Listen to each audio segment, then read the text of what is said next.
Valenti Show, better known as Planet Valenti Television. Planet Valenti Television presents Planet Valenti Television. Here is the star of our show, Dan Valenti.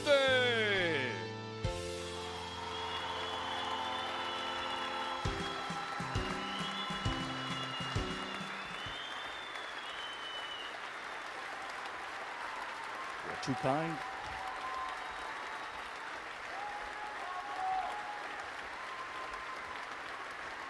Thank you.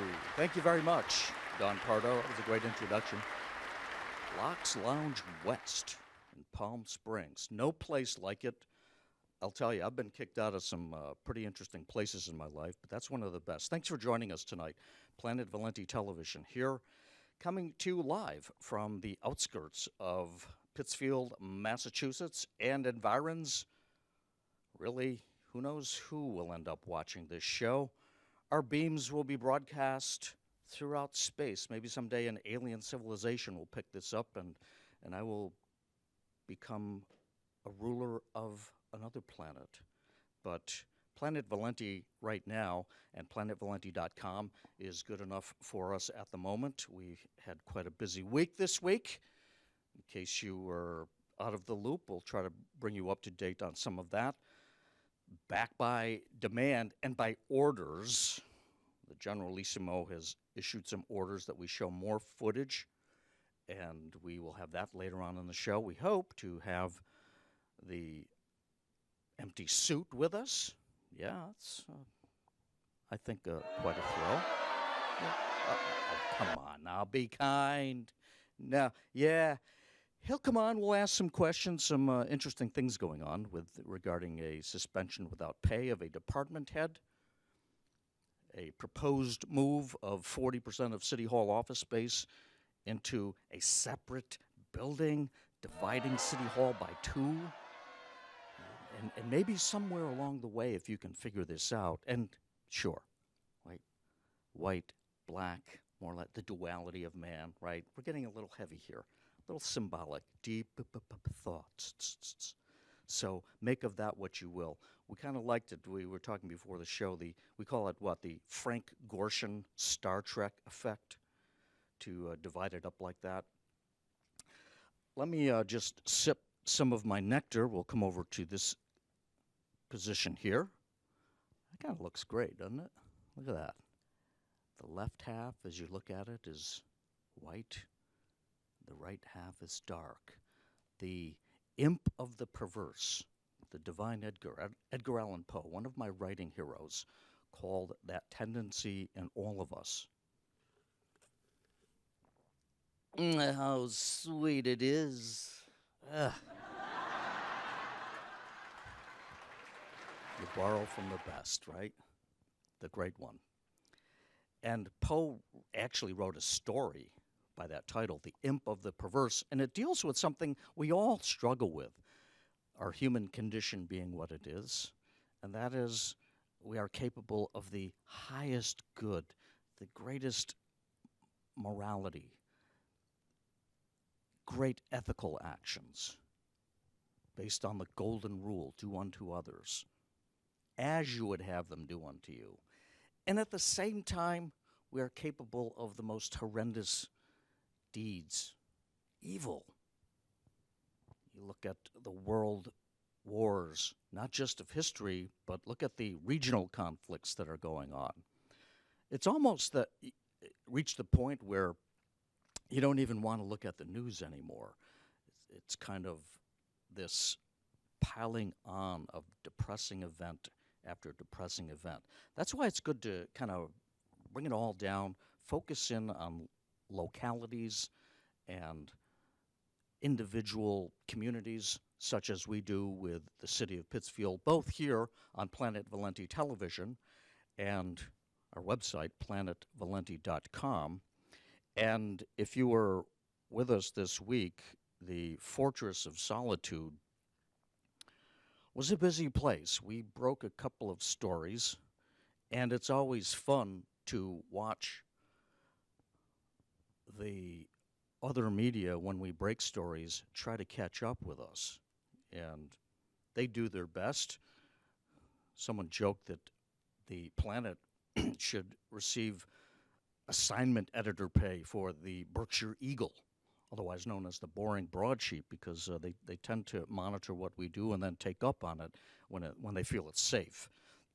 But one of those stories on the at the fortress, and we have, there it is right there, an imposing exterior, high above the outskirts, looking over. We can't give you the exact location naturally, but it overlooks all, and we usually find out about everything. Not because we have gained the ability of buy or try location or learn to be in many places at once, but because we have the secret squadron, ladies and gentlemen.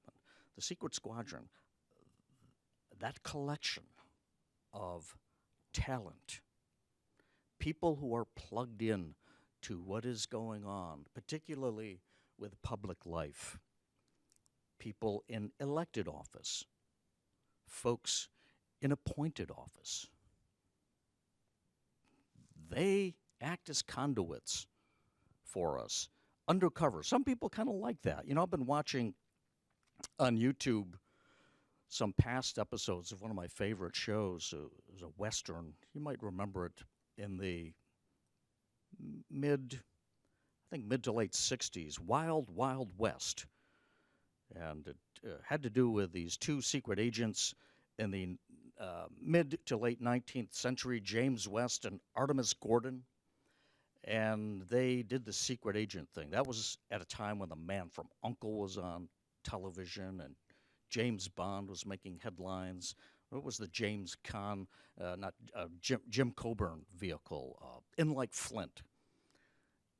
Dean Martin, who remembers him? Anyways, he had the Matt Helm series. No one touched Bond. Anyways, my point is that people, certain people, gravitate towards that business of supplying information where it otherwise might not receive an airing.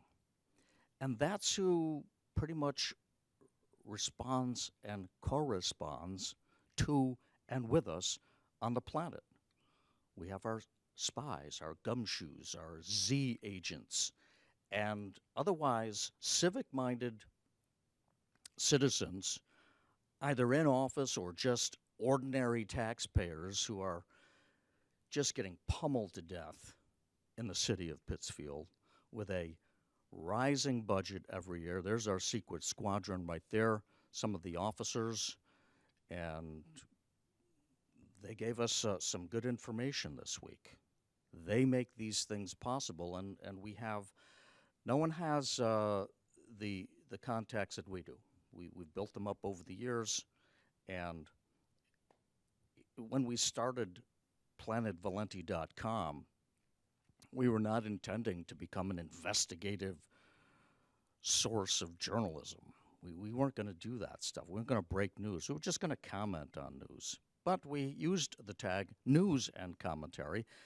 And as it turned out, as folks throughout the city started to realize that the Planet is really the lone media outlet that a person who has been wronged or has news that the mainstream media won't touch, that we are a source for that type of coverage. It's not to say that we use everything that comes along. As a matter of fact, if truth be told, we use little of it. I'd say maybe 10% of the information that we receive is newsworthy enough or worth the time it takes to cover a story. But some of it gets through. One of the stories was regarding 100 North Street. Now, as some of you know, the Planet is most familiar with downtown Pittsfield. When we moved back to this area in 1980 with the intention of making our living as a writer, we chose not to do it from the lower 40 at the ranch. We didn't establish a writer's hut or a man cave at the ranch. We decided that we were going to pay some rent. We went downtown, rented a space in what is now Crawford Square, and for the next 28 years, from 1980 to 2008, had our offices there. We have since moved them to the more bucolic and serene South County. But we were there on that street for 28 years, most of them, all but 4 of those years, across the street in the Shipton building. Now, for 14 years, I did a show that we alluded to, that Don Pardo alluded to in the introduction, the Dan Valenti Show on the radio. WBRK has its studios on the second floor. They are still there. It's still the only family-owned media outlet, not counting the Planet, privately owned, in Berkshire County, I want to say. All the radio stations are chain-owned, and certainly the Berkshire Eagle is owned by an investment group based in New York City, Digital Media. So BRK is in that building, and it just so happens so is a worker, a professional named Dan Bianchi, who for many years worked for Larry Global Mondello, otherwise known as Global Montello, and they supply energy. They supply natural gas, I think gasoline, oil, propane, and probably electricity. And it's basically, as I understand, an energy brokerage. And this man named Dan Bianchi is their regional guy. He is the guy at Global Montello, offices on the 3rd floor in a 2-room suite. I think it's suite 300 to 302. And many a time when I would get off the air, my show went until 10 in the morning. It was a drive time morning talk show. And once in a while, I'd wander upstairs and I would just shoot the breeze with my good friend, Dan Bianchi. So I know the building, and I've long known that the mayor was there. We covered a story on the Planet and broke it that he was, in fact, still working for Global. Now, how many hours a week he works there, we don't know. The mayor is on record as saying it's about 15 hours a week, and he does it on his own time. We'll take him at his word. But isn't it curious, ladies and gentlemen? There we are years ago at 100 North Street, and very cozy and friendly. A little bit different these days. Sometimes you attain higher office and it goes to your head. Certainly the mayor has been acting in ways and advancing policies that make little sense to that. It's not a mythical third-party neutral observer. That's what the press should be. That's what this guy is. We cover stories based on where the evidence leads us. Has nothing to do with personality and has little to do with politics in the sense that we go in favoring one camp versus the other. In our minds, all politicians are equally worthless. So we don't discriminate in that sense. Now, of all the buildings that the mayor says the city needs to move into, 40% of the existing office space right now at City Hall, the mayor proposes to move into a second-floor suite at 100 North Street. And the only reason that he's given is that it would, he claims, streamline the permitting process, which is hard to understand because, and I will be corrected if I'm mistaken with this statement, but to the best of my knowledge, already at 70 Allen Street, the present location for City Hall, you have all of the necessary permitting offices in one building right now, except for the fire inspectors. So it would seem to me if you wanted to consolidate the permitting offices into one building, You would bring the 2 or 3 fire inspectors from where they are now, I would think at headquarters, and create space at City Hall. There is space there. There are rooms that are being used for storage or not being used at all that could be remodeled. Proposed cost for moving the offices that are at 70 Allen Street right now, the short way to 100 North Street, where the mayor has already admitted he still works for Global Montello. The cost of that, according to the lease, will be $126,000 a year for the first year. It goes down slightly in year 2. City has an option for that, slightly in year 3.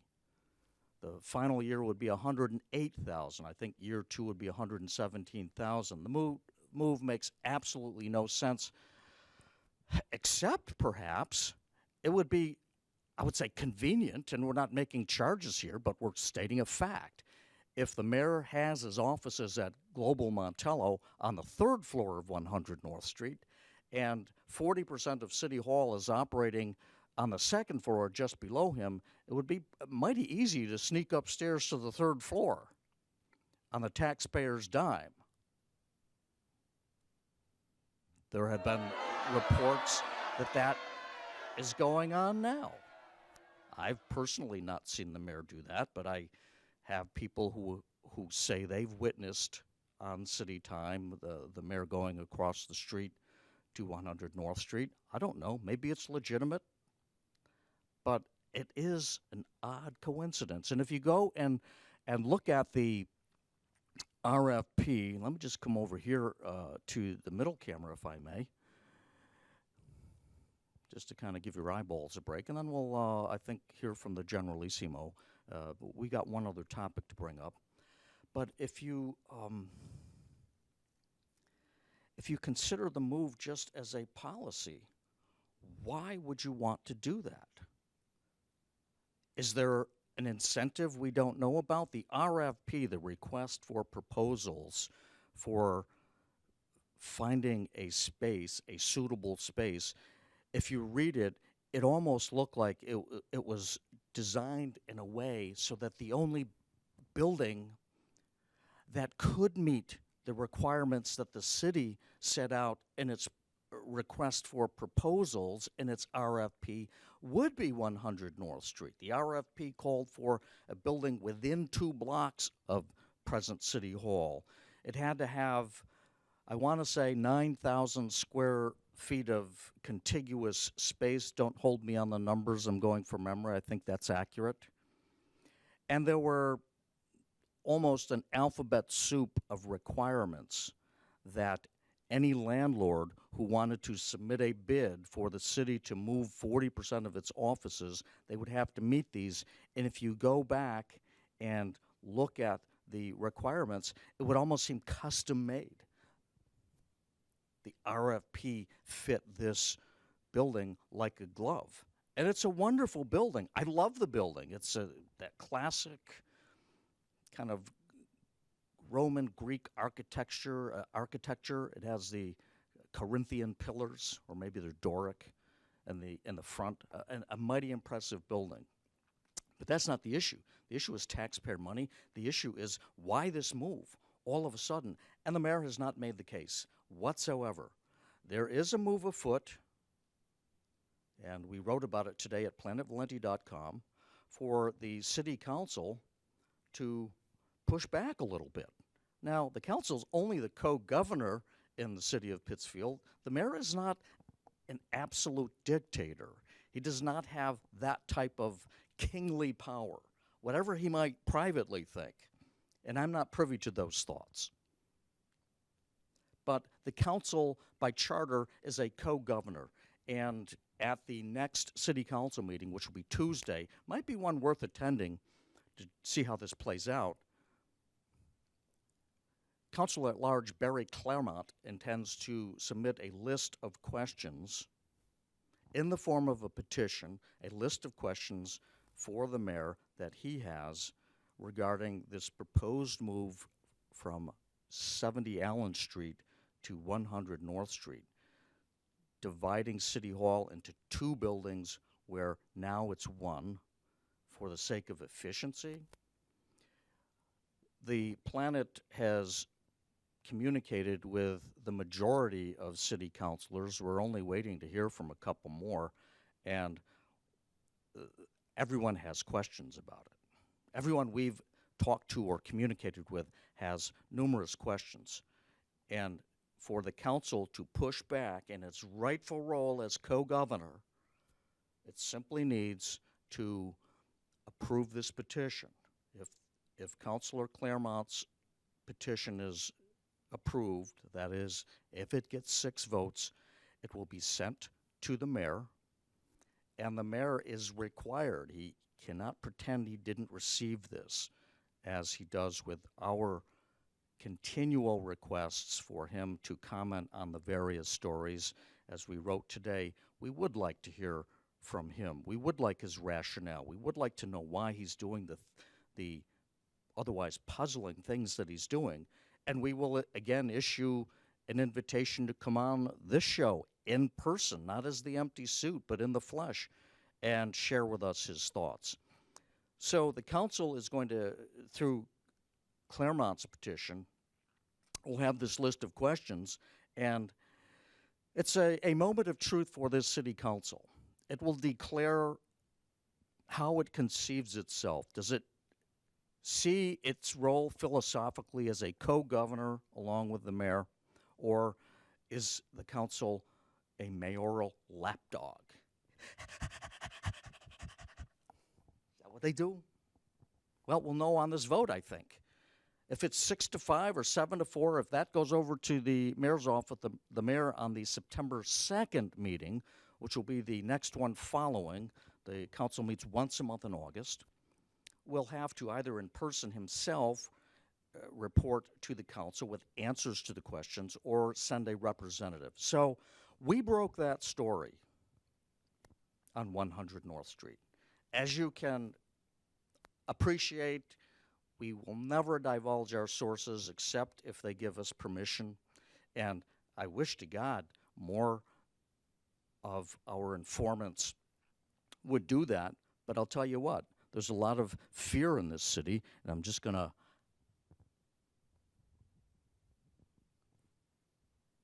hey, there I am. There I am. All right, we're back in the middle. Stuck in the middle with you, here I am. So we hope that through our coverage, we brought some discussion forward where previously there had been none. And had this been a secret done deal, there would have been none. It's not touting our own horn to point out the facts and the consequences and the results of what we do at planetvalenti.com and to some extent on this show. So we have forced a debate, and that's really the best that we can do. Now, the mayor has made an arrogant statement. Maybe he's correct. You know, Dizzy Dean said it ain't bragging if you can do it. Well, the mayor says he doesn't need council approval. He found he said, that's his word, he found $126,000 somewhere in some account. He has not specified where, as far as I know. And again, he won't return my requests for comment, so I haven't had a chance to ask him. I'm curious to see on the city council website, I'm assuming the agenda was posted, and I would hope that that's one of the questions. Where did the money come from? You can't pave or fix the streets, potholes galore. You've got public safety issues left and right. And we heard it at budget time. You know, this is kind of an austere budget, right? Only went from 137 million to 140 some odd million. But in that condition, the mayor fines $126,000. Well, good for him. Maybe he's got a metal detector. Maybe he, yeah. This is inside television, by the way. See, you're not supposed to see these. When you got a minute left, they kind of hold this up for you. That's the wrap up card.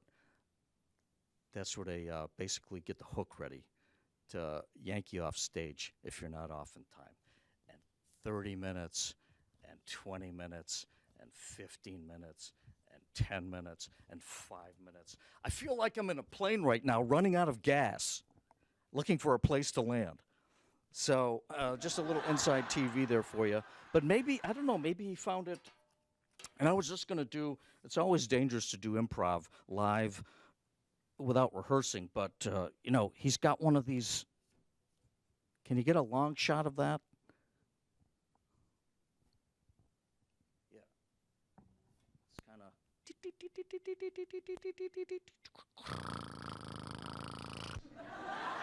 Boop, boop, boop, boop. Money, money, money, money. Maybe that's how he got it. To produce at will that kind of coin is a pretty neat trick. But to say, and again, I will be interested to see if this proves true or not, he doesn't need council approval. Well, we'll see. It'll be an interesting meeting. The other issue that came up was the suspension without pay. Now, you'll recall of Roseanne Frieri, who is or was, I guess she still is, because technically she has not been fired, kind of waiting for that next step to happen, I would think. When was it? I'm losing track of time here. It's Thursday. We broke the story yesterday. On Tuesday, we talked to Roseanne, and she told us she got back from a vacation on Monday, had kind of a normal day. And if you'll recall, if you've been reading our stories on the Planet, we also broke this, that she made an appearance on a show that's aired through these facilities, a remote, Good Morning Pittsfield, hosted by John Kroll, who is also the Ward 6 city councilor. And Roseanne told the story this way. We got a tip through one of our spies, one of our gumshoes, in a way that pretty much she confirmed. She said that she was invited on the show. She sent a courtesy email to the mayor's office advising them that she would be on the show, and right quick, through Julia Saborin, who is the mayor's top assistant in the office, who replaced Mary McGinnis, who replaced Donna Mattoon, Julia Saborin sent Roe an email saying, advising her not to appear on the show. Now, you'll recall the mayor's press policy, where department heads, we call it a gag order, where department heads are not allowed to speak with the media without mayoral approval. Well, she did the show. She did the show. She goes on vacation, comes back the day after, Tuesday. She's in her office. And John D'Angelo, also known as the Sheffield Shuffler, he came up to her office and he said that the mayor would like to see you. And Roseanne said that she was afraid to go down to the mayor's office because, in her words, she did not want to be harassed again. She did not want to be intimidated, and she said she did not want to be bullied. Now, normally, you'd figure if your boss calls, you go down there. So there had to be something mighty compelling for her not to do that. And on the spot, she confirmed, we had this information earlier, she was given a suspension without pay. And the suspension, I'm going to move over here so I can sit down a little bit. The suspension was effective immediately and verbal. I've subsequently heard from an HR director, and an acquaintance of mine is in HR. Another correspondent to the Planet has an uncle who is in HR for a large corporation. You'd know the name. We're not going to say it in Minneapolis, in HR. And the HR professionals that we talk to say that you do not suspend verbally. As you can understand, and Roseanne told us that she intends to see a lawyer and see what her options are. I don't think, I can't speak for her, and I won't. I don't think she's going to go quietly into the night. But if this comes up either in a hearing or even some kind of a court setting, you want records. You don't want to rely on he said, she said. And the concern that the HR professionals had as they expressed them to me was that the city, and again, they're speaking without knowing the details, but in general, that's not a good principle because it leaves you open to legal liability. You have to have a documented record. So I don't know what the city has. It would seem that it did not follow due process. Certainly Roseanne doesn't feel that way. And you just wonder, what's going on here? Are the wheels falling off? I don't know. Is the mayor getting terrible advice? I don't really know. And the Frieri story, again, is another one that we broke. And you can see today in the Berkshire Eagle and iBerkshires.com. And I don't know if the radios had it, but they followed up on the story. Another example where this website, planetvalenti.com, and to a small extent this TV show, made a difference. I'm sure that would have, the suspension without pay also would have gone unnoticed. But we feel differently. We feel differently about public life. We, in our role as a journalist, we feel that the public, which is only paying for the whole shebang, paying more and more every year. On previous shows, we've gone through some of the finances. It's as bad as that and worse. And the majority of the people of this town of 40,000 or so, down from 60,000, they just want to live their lives quietly. They want to, if you're of age, you want to have a good job, go to work, you keep your nose clean, you follow the law, you pay your taxes, and meanwhile, you fund, those good people fund public life. And when you see a politician just basically spitting all over that, it's time for someone to step forward. We hope the city council does this. We're certainly doing it on the planet. We feel that that's one of our jobs. That's one of the jobs of the media, is to serve as a watchdog on government. And you follow the evidence. You don't go in with preconceptions, but you cannot be afraid to tread where the evidence takes you. And we do this on the site. We don't charge a fee. We don't have advertisers. You will not find underwriters on the planet.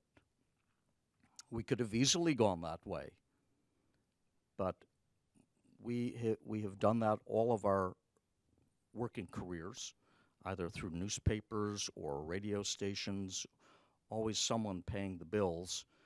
A commercial media has to be interested in its advertisers. We wanted none of that pressure so that we would be free and unfettered, unbought and unbossed, as we like to say. So that's just a little bit of the stuff that's going on. Now, wanted to share with you one of our top 10 lists. And this ought to get some pretty decent laughs, I think. But you recall we've done a couple of these before. And this was sent in by the Riddler. And the Riddler has the top 10 part-time jobs for Mayor Bianchi while he's in office. I thought that was a pretty interesting concept. and we'll go from 10 to 1. Number 10, top 10 part-time jobs for Mayor Bianchi. Doorman at Locke's Lounge. Number 9, location scout for Dunkin' Donuts. Number 8, Nick Kakimo's caddy.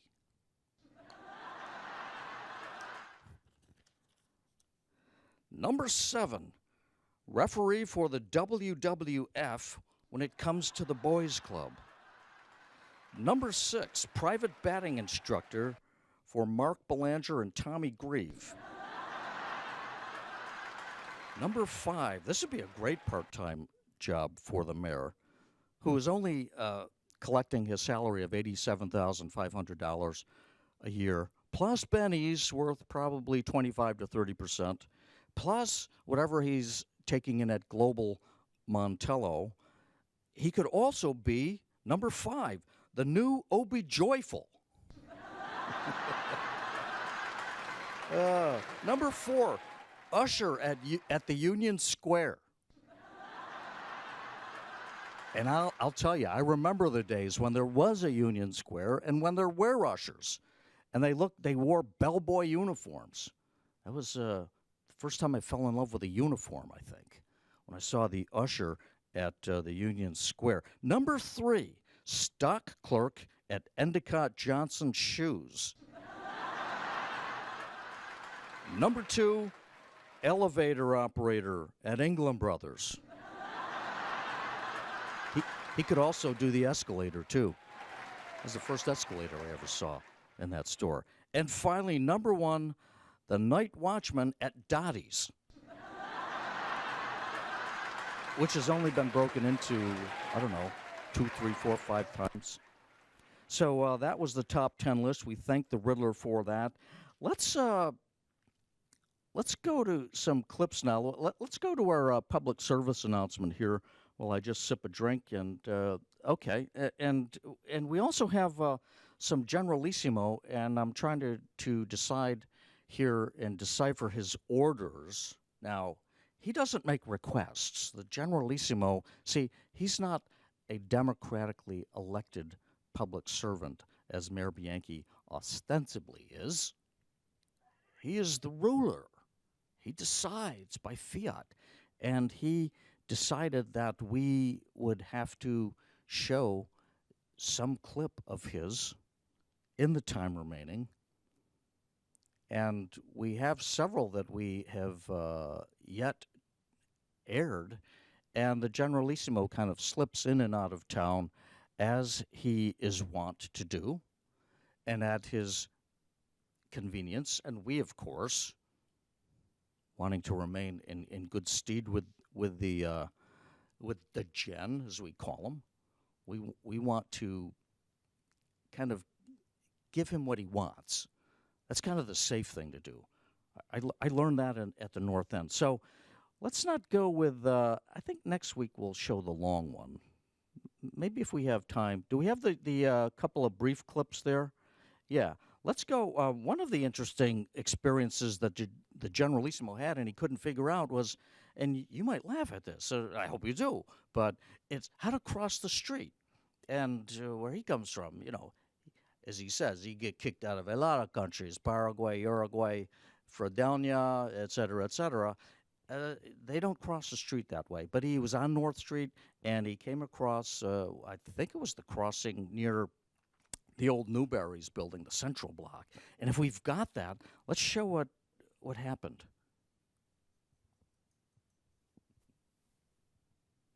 If we have it. Or or we won't. We could maybe do a segment over at the table, depending on what our director thinks works best. I think he's trying to locate some things there. But it's been fun doing it. And speaking of that, there is another character that will be at some point introduced on this show, either live or film or both, and that is the Cardinal. The Cardinal is the world's most successful detective and he has been working undercover in a costume that no one will recognize except everybody. Kind of stands out. We'll only say that much. And he's been addressing the recent flood of crime that has been plaguing Pittsfield, and not just the downtown, which brings us back to a serious point, regarding the $126,000 that the mayor found. He found. We do have it, okay. But let me just finish this point. He finds $126,000, but it's not in the budget, apparently, to hire 5 more police. I would think that would help a bit. More manpower and woman power, person power, more officers on the street and patrolling. Couldn't find the funds for a new fire truck. I have to go with what my good friends at the fire department are saying. They have a vehicle that needs replacement. This is public safety we're talking about. The mayor said no. He had in his budget 5, not 1, not 2, not 3, not 4, not 4, but 5. I guess quick response emergency vehicles. I don't know what the heck they are. But no to 5 more police, no to a fire truck, but fines $126,000 to move 40% of City Hall. The taxpayers will be liable for into a building where he has his private offices for Larry Mondello. Do we have the Generalissimo crossing the street? Yeah, let's see if we have it queued up now. Enjoy. Oh my goodness! Yes, it took me a long time to get this name, Yeah. This is like heavy metal layer, it's the same thing, but it's very good. You stay in a nice place, Yeah, it's beautiful here, isn't it? Yes, it is. Well, let's see. Oh yeah, what are you doing? The Generalissimo owned this place. All right, let's cut to Yes. I'll tell you what. Let's go to some footage. Let's see if we can get this. And I'm going to go over to the middle here, if that's okay. I guess I won't.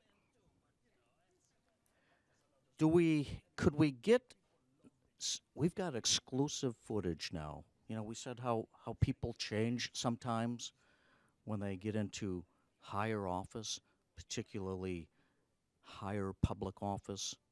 That's what happens. Politicians are an odd breed.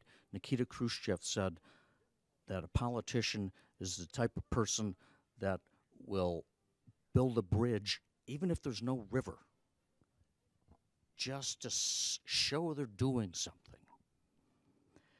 And we had some interesting footage where we literally caught the transformation. People are asking, what did happen to Dan Bianchi? He was a different guy as a counselor. He raised a lot of questions. Kind of like, do we have the transformation? Yeah. We're going to show you some amazing footage here, and I'm going to kind of narrate as we go along that literally We sure give it a try. shows the transfer. Now, this is Mayor Bianchi one day. Well, let's go back to the opening credits here. We'll narrate that way, kind of on the fly. Well, you know what? If you could see the control room and all of the equipment, the lovely McDonald's French fry lights. And isn't it odd? I feel so at home when I have a microphone and the lights are upon me. Nothing to hide, I guess. But if you could take a look at the racks of consoles and glowing lights and control panels, you would quickly understand all of it now computerized and computer operated. All right. You'll have. Let me go. Let me go over here. There. Okay. You can readily understand, especially when you're short on crew, that the technical gremlins might have some fun with us as they are tonight. But we just roll with the punches and incorporate it into the show. And the footage is there, and we will introduce it at some point or another. I'm wondering if we should even if we should even try anything else via film footage imported from abroad, or maybe go to I don't know. I do have some facts and figures though that illustrate a point, and we have not shared these yet. Now, the mayor fines $126,000, okay, for rent in a building, again, where he has a private concern. His office in the dreaded private sector is in that very same building. Just a mere coincidence.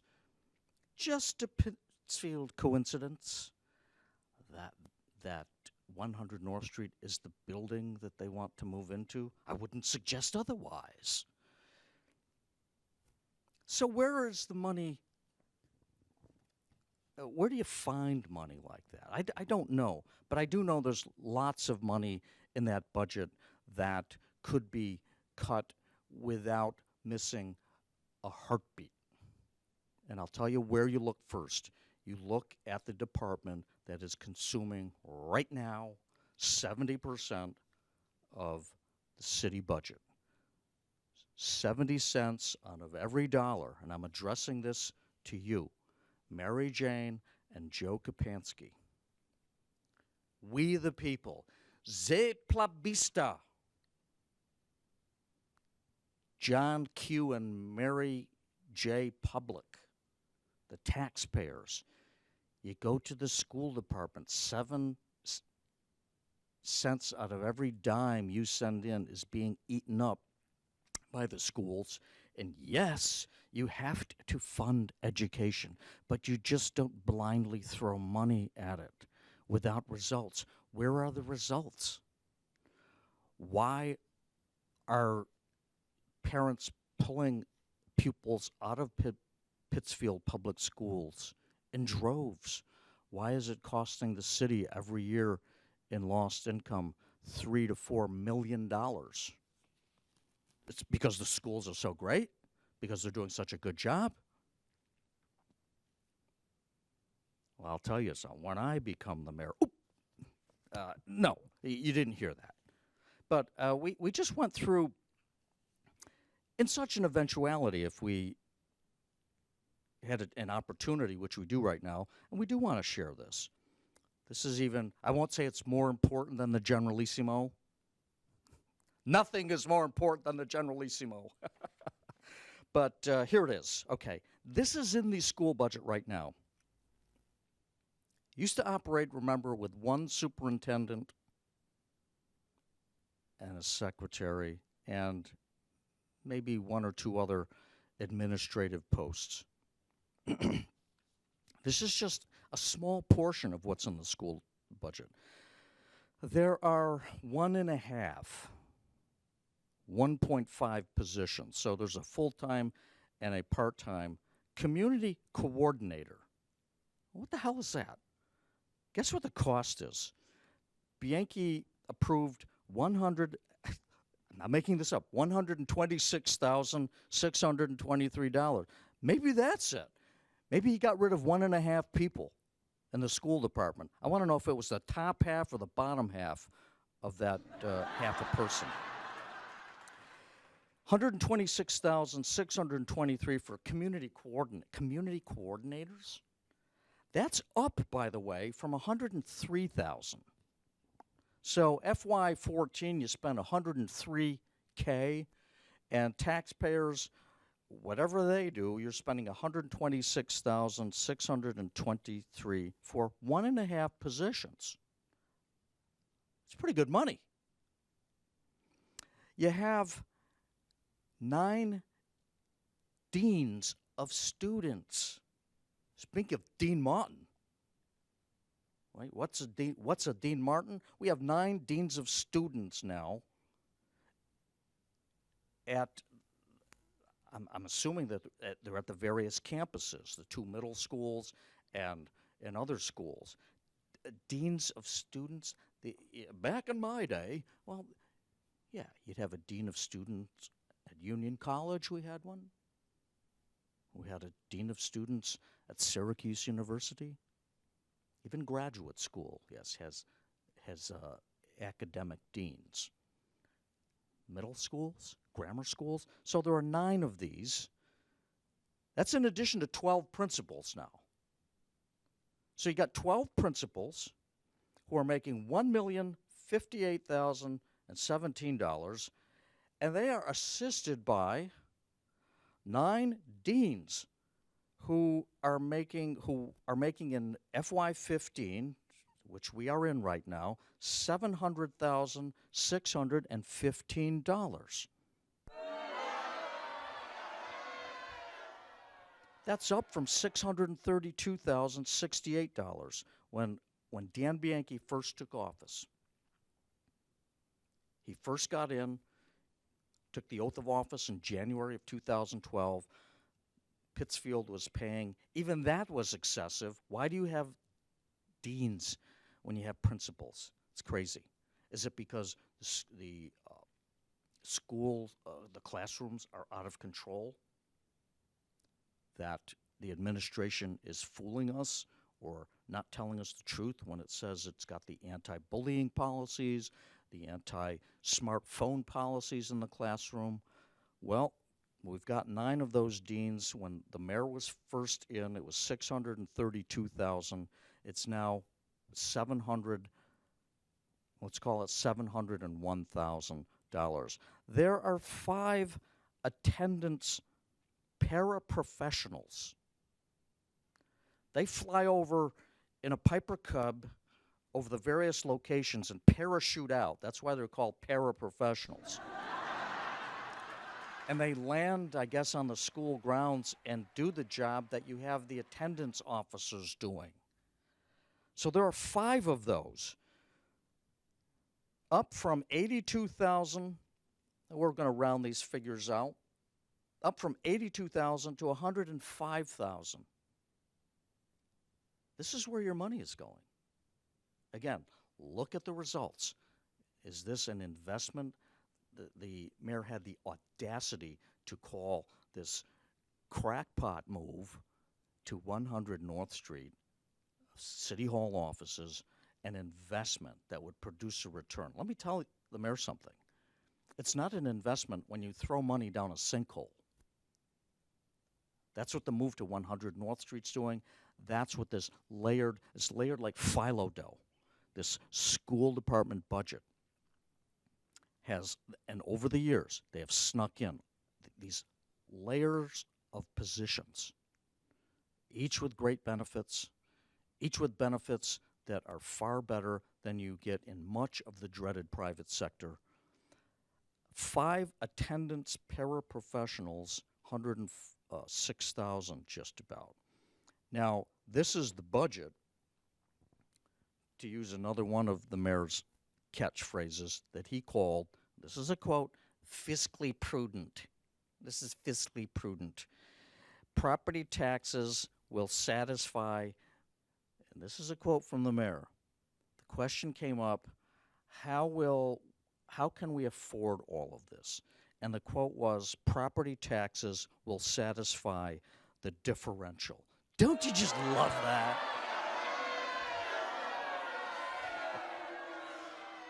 You're going to pay for it, folks. Yeah. He thinks you're a sucker. I can't get into his head. I don't know what he's literally thinking, but the best we can do is judge by the actions. That's playing someone for a sucker, in my view. Now, let me just stay out of camera for a second and go over to this one. Because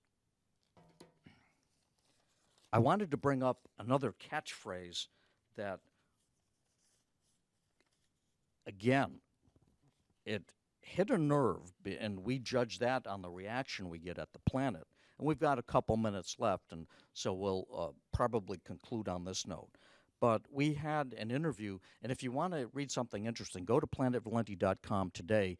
We have an interview with a department head who defied the mayor's gag order and spoke to us about some of his or her concerns in City Hall. And this department head was telling the story at budget time, trying to recommend some cost efficiencies. The mayor wasn't interested, and the mayor said that it's the taxpayers' civic responsibility to pay more taxes.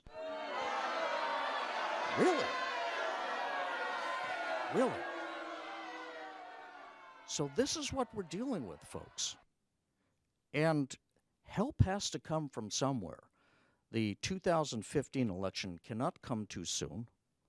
But in the meantime, I would hope that my right honorable good friends on the City Council will take the opportunity on August the 12th to, in an 11-0 vote, I know it won't be that, but I'll tell you what, it's going to be a revealing vote. Anyone who has a problem and votes against sending questions on 100 North Street to the mayor will be sending a loud message that voters will not forget in 2015. That's about it for the show. We had some fun. You know, when the gremlins come, it's even funner for us and funnest when we have to kind of make it up on the fly. Thank you for joining us. We invite you to tune in next week. Tomorrow they will be rebroadcasting this show at various times on PCTV. At some point we will have this also posted on YouTube. Invite you to go to planetvalenti.com for the latest and the greatest on news you won't get anywhere else. Until then, this is Dan Valenti saying, so long, everybody. We love you.